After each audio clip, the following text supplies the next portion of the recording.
We are joined in studio by André Durocher, and if that name seems familiar, if you've been around Montreal long enough, you may remember André Durocher used to be with Montreal Police, but only for a little while, only for 34 years. Welcome back. It's nice to have you Always here. a pleasure. We were talking during the break, and of course now you're basically working as a media relations guy with the CAA.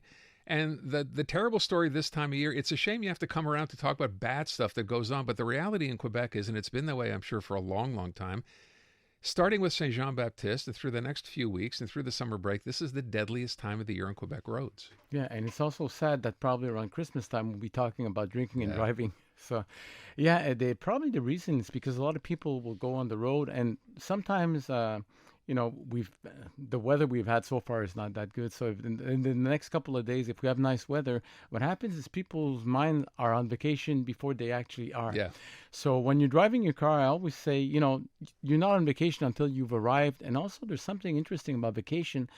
We call it a vacation, but I know a lot of people that look forward to their vacation being over in order to go to work to get some rest, because they try to cram all those activities in a short period of time, just like during the holidays. Because I was going to stop you to say, someone who wants a vacation over to go back to work? Really? I don't know anybody like some that, people but say, I'm so glad to be back at work because at least I can breathe a bit, because some people will go and cram a lot of activities. Sure. They try to see a lot of people. And also in the province of Quebec, this year there was a survey by CA Quebec. 57% of Quebecers say they want to spend their vacation in Quebec. We all know the situation south of the border. So that means more people on the road and more I would say opportunities or situations for potential collisions. So, look, the obvious ones are, drinking and driving and whatever. We know that's a problem. It seems to me, and I mentioned this a little while ago, I've never heard so many stories, literally day after day, it seems, over the past month or two, of so many people getting caught, not just speeding, but excessive speeding. Guys doing 160, 170. I think they got a guy last week doing 190 somewhere. Yeah. So clearly, you got to hope that's not a family heading on vacation anywhere, but still those people are on the road, making it more dangerous for everybody else. Yeah, I would say in Montreal, we're protected against that with our potholes. Yeah, well, yeah. But once you get on the highway, it's a different story. That's a different situation. However, given the fact, yes, speeding, drinking, driving, but also I would say, well, in the Montreal area, and not only Montreal, everywhere, there's so much work everywhere. People are stuck in traffic, and it seems that like there's an accumulation of frustration. I was watching just last week. I was on Sherbrooke Street, and in order to do a 1.5, 2 kilometer stretch, it took me 2 hours, and I could see people pulling U-turns, doing all sorts of crazy stuff. Welcome to the club. Yeah. Yeah, exactly. Been there, done that. There's a lot of frustration, but that's again in the city. People are going to do dumb things because you're trying to understand why you should take that long to go that far, which is not very far at all. But when you mentioned one thing, I think I heard this the other day as well. So let's say you're on vacation, you're driving the car, you've been in the sun all day, you get back in the car, you don't realize that sun has taken a bit of a toll on you as well, right? Mm-hmm. So you're already kind of tired, you've been sitting out there for 2 hours, you have a drink, it doesn't take much. Oh, no, right? And drinking, it's interesting you mentioned that. For those of you who are at home on a sunny day, and if you're not going to take the road or drive or anything, stay in the sun all day and just have a beer or a glass of wine, and you'll see your head is probably going to buzz. Yeah. And that means, and you're not at 0.08 at that point, but nevertheless, you are still impaired. So when we talk about the number of accidents going up over the next couple of weeks, right? It's primarily, is it speeding? What do you know is the cause? What do we look at? Speeding is always the main one, and actually they just police forces from across the province made operations, and they gave over 10,000 tickets just for speeding out of 13,000 tickets. And it's funny, yesterday I was doing an interview regarding in Ontario. They're planning on raising the speed limit to 110 kilometers, and they were asking me, is it a good idea, a bad idea?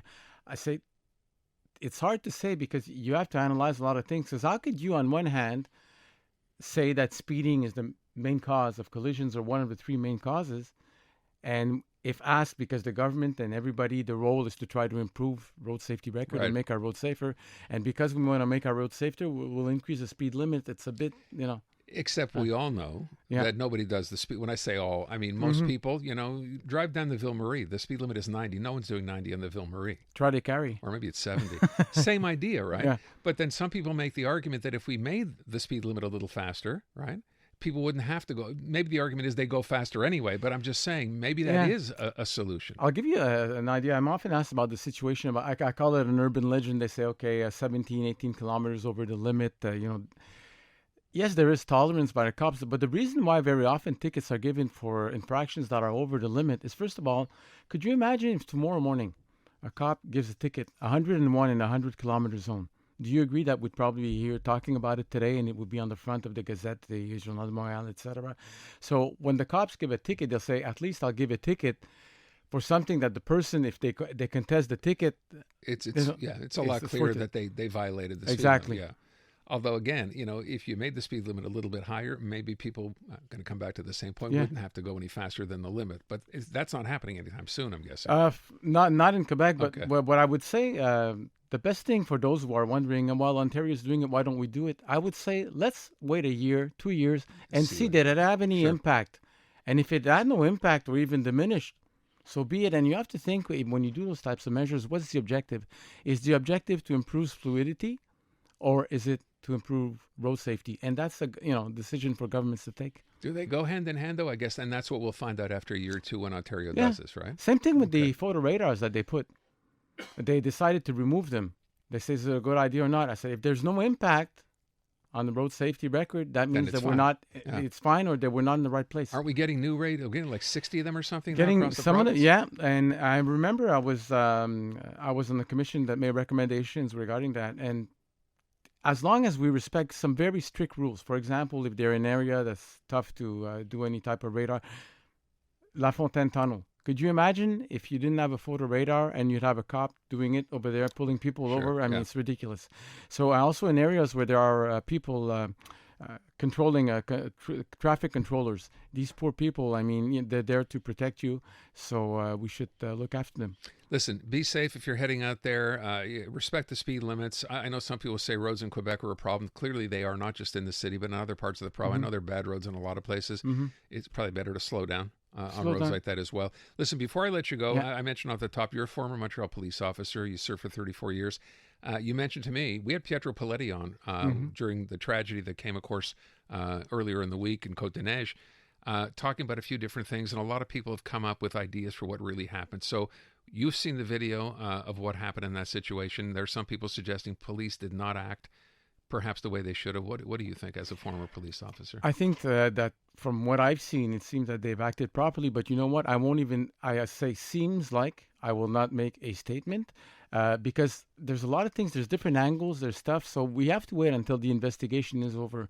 But I would say anybody who's, and I've been in a situation, I never had to shoot anybody, but I had firearms pointed at me.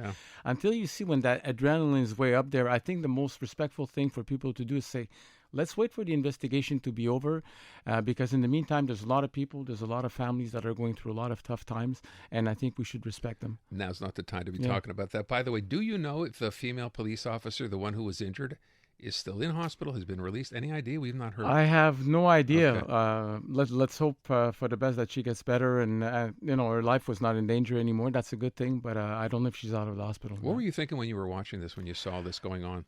I said, it's the worst case scenario. Think about it. When they got up in the morning, we talk about a bad day at the office. That female police officer probably had what I would call the worst trio. Her partner was shot in front of her, died. An innocent bystander was shot, and she was shot as well. Leave it at that, Andre. Thank you so much for coming in. Always a pleasure. And the message, the CAA message is? CAA message, Drive you're on safe. vacation, relax. That's what vacations are for. Message.